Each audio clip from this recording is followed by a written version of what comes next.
Hello বন্ধুরা, good morning. আমি স্বাগতা গো বলছি।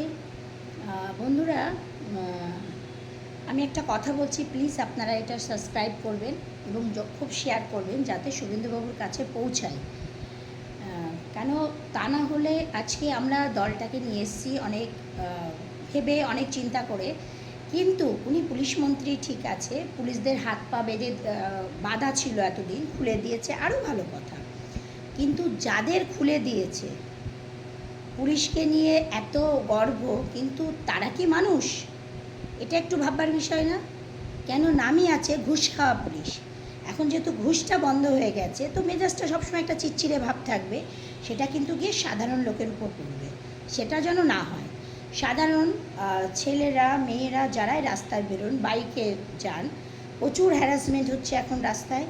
প্লিজ আপনারা ভয় পাবেন না। আপনাদের কাগজপত্র যদি ঠিক থাকে, আপনাদের রীতিমতন ডেবিট করবেন এবং ভিডিওটা করে রাখবেন, কারণ আজকের দিনে প্রমাণটা খুব দরকার। প্রমাণটা করবেন এবং যে পুলিশ আপনাদের করছে তার ছবি প্লাস যে ইটা থাকে, তার নামটা, এটা অবশ্যই তোলার চেষ্টা করবেন।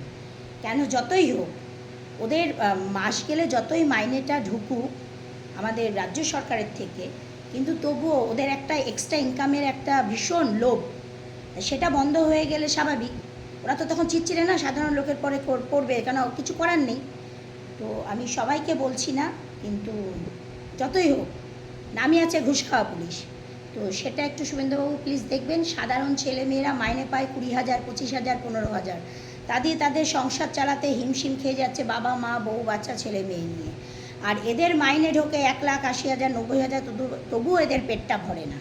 তো যাতে ওটাতে ওদের পেটটা ভরে, যেটাতে ওটাতে শান্ত থাকে, সেটা একটু আপনি দেখবেন প্লিজ শুভেন্দুবাবু। এটা আপনার কাছে আমার রিকোয়েস্ট, সাধারণ জনগণের হয়ে, বা আমি একটা মধ্যবিত্ত বাড়ির বউ হয়ে এটা আপনার কাছে আমি রিকোয়েস্ট করলাম।